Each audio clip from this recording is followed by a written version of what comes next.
ICC world cup में पाकिस्तान और Australia के माबेन मैच के दौरान भी भारतीय शायकीन क्रिकेट पोस्टर्स के जरिए कौमी क्रिकेटर्स का मजाक उड़ाने लगे। पाकिस्तान और ऑस्ट्रेलिया की टीमें चिन्नास्वामी क्रिकेट स्टेडियम में मद मुकाबिल आई थी, जहां कैंगरूज ने पहले बैटिंग करते हुए मुकर्ररा 50 ओवर्स में 9 विकेटों के नुकसान पर 367 रन बनाए।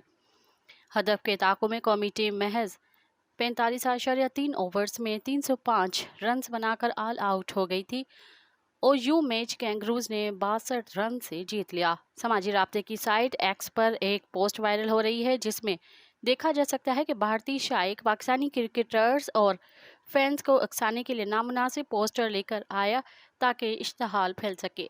मज़ीद ख़बरनि ऐं तफ़सीलात लाइ विज़िट कयो असांजी वेबसाइट www.awamiNewsHD.com ऐं ॾिसंदा रहो अवामी न्यूज़ HD।